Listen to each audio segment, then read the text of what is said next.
comment fonctionne le plaisir? Pourquoi à des moments je ressens énormément de plaisir et à d'autres moments il ne faut surtout pas me toucher? Est-ce que ça a un rapport avec l'orgasme, la jouissance finalement? Comment un peu se dépatouiller avec cette notion de plaisir? Dans cette vidéo, je vais justement te parler un petit peu scientifiquement, académiquement du découpage autour de la notion de plaisir, parce que c'est vrai qu'on va parler de plaisir, d'orgasme, de jouissance, et finalement on peut se dire mais comment je le repère, comment je sais finalement? Alors, lorsqu'il s'agit de plaisir qui amène potentiellement à l'orgasme, on va repérer 4 phases. Oui, 4 phases.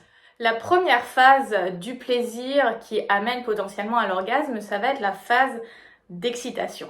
Ça porte très bien son nom puisque ça va être cette première phase où le corps va commencer à s'exciter, c'est-à-dire la température va commencer à augmenter, les tissus dits érectiles vont se dresser, donc que ça soit le pénis ou le clitoris, c'est-à-dire que ces organes vont se gorger de sang et grossir, se dresser et être davantage réceptifs à la stimulation.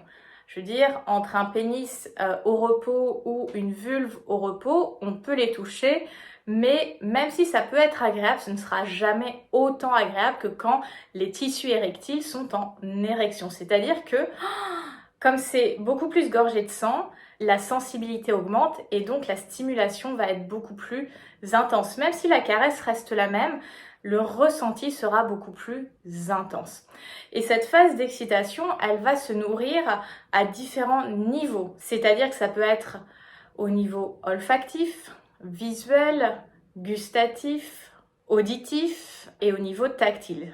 Donc c'est vrai que moi j'aime bien, surtout avec la plaisirologie, parler de tous les sens et de stimuler tous les sens du corps afin que cette excitation, elle ne soit pas juste une excitation entre guillemets simple et basique. Alors l'excitation c'est un mécanisme assez simple et basique, mais je trouve que développer et cultiver cet art du plaisir avec la plaisirologie permet d'enrichir sa sensualité et sa sensorialité, notamment au démarrage dans cette phase d'excitation.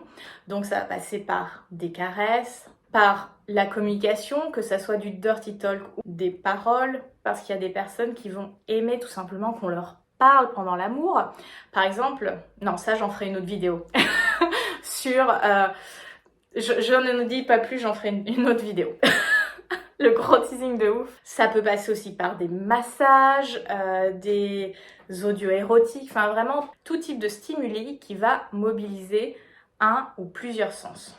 Après, la deuxième phase, ça va être ce qu'on appelle la phase de plateau. C'est-à-dire que l'excitation touche un plateau, donc une sorte de ligne droite, ça a monté, et là on arrive sur un plateau. Ça veut dire qu'il y a des sensations à un niveau d'intensité à peu près égal, c'est-à-dire que on s'est excité, tout est venu monter à l'intérieur de nous et là le plaisir est à peu près constant.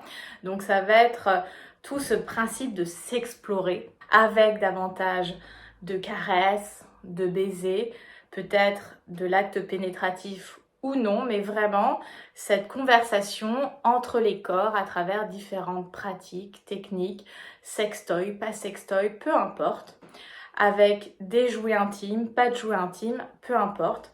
C'est aussi très sympa d'y intégrer du lubrifiant, des huiles de massage. Faites juste attention que ça soit compatible avec votre contraceptif, notamment les préservatifs, on évite les huiles. Cette phase de plateau, c'est vraiment cette phase de rencontre des corps, d'exploration, de partage de plaisir. J'aime bien parler de conversation avec les corps, de découverte. Vraiment, prenez-le comme un jeu de on se rencontre quoi. On se rencontre dans cette intimité, dans cette vulnérabilité. Après, la troisième phase, ça va être la phase, quand on l'atteint, d'orgasme.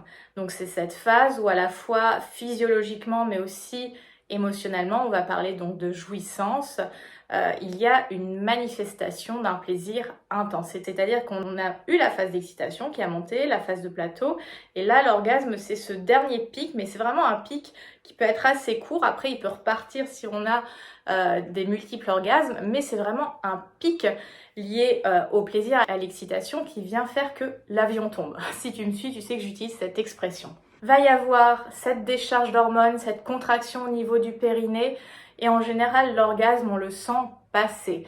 Des fois on peut avoir un doute, mais en général si on a un doute c'est qu'on n'a pas atteint l'orgasme. On a ressenti beaucoup de plaisir mais pas forcément un orgasme. L'orgasme chez les hommes peut être associé à une éjaculation, comme il peut ne pas être associé à une éjaculation. Il y a des hommes qui peuvent orgasmer, ressentir une énorme jouissance sans pour autant éjaculer. Les femmes peuvent aussi orgasmer, mais pas forcément avoir l'éjaculation féminine, c'est-à-dire une évacuation d'un petit liquide. Ça n'a rien à voir avec les émissions fontaines ou ce qu'on appelle aujourd'hui le squirt, puisqu'on anglicise beaucoup ce terme. Mais le squirting, parfois, peut amener à l'orgasme, mais des fois, on va ressentir juste un plaisir intense. Donc, parfois, tout ça se mélange un peu. L'orgasme, en tout cas, c'est en général cette grosse libération d'hormones, cette contraction du périnée et ce sentiment de satisfaction globale, tant physique que émotionnelle. Et la dernière phase par rapport au plaisir et notamment à l'orgasme, c'est ce qu'on appelle la phase réfractaire. La phase réfractaire, c'est là où l'excitation sexuelle descend. Et ça va être très différent d'une personne à l'autre. En général, la phase réfractaire, c'est aussi le signe où, comme il y a un retrait de l'excitation sexuelle et que les tissus, notamment au niveau pubien, que ce soit la vulve ou le pénis, ont été très stimulés, pour beaucoup de personnes, on ne touche plus cette zone-là. Ça peut être douloureux, ça va dépendre des sensibilités des uns et des autres. En général, si tu as encore envie de stimuler la zone pubienne de ton partenaire ou de ta partenaire, demande si tu le peux. Parce que quand tu as ressenti un énorme plaisir et qu'après on vient forcer une stimulation, alors que là, c'est tellement sensible que ça te fait mal, ça te ruine un peu le moment.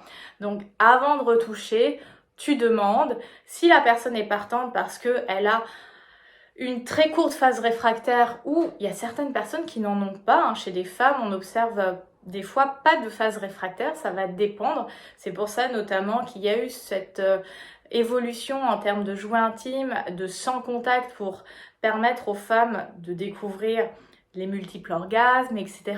et raccourcir cette phase réfractaire, voire l'éliminer totalement. Donc c'est vraiment à demander à ta ou ton partenaire si tu peux encore la toucher ou le toucher.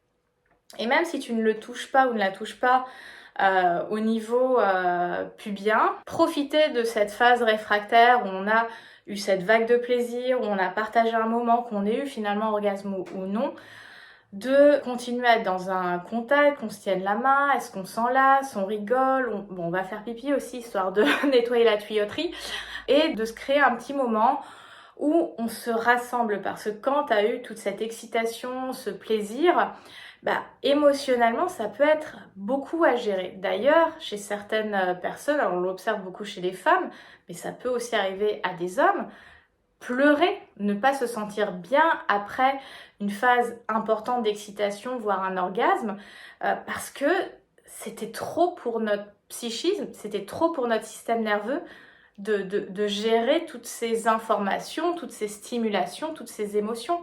Donc je pense que c'est important pendant cette phase réfractaire de se créer un petit moment un peu cocooning, où on s'enlace, on parle si on a envie de parler, on se câline, on rigole, on se fait...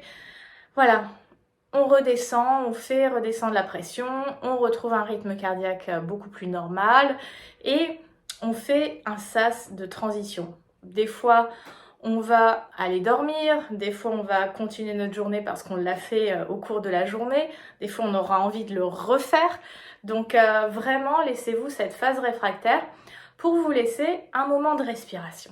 J'espère que cette vidéo te permettra de mieux comprendre le plaisir et notamment l'orgasme. Si tu veux aller plus loin, je t'invite à aller voir cette vidéo Augmenter le plaisir pendant un rapport. Tu m'en diras des nouvelles.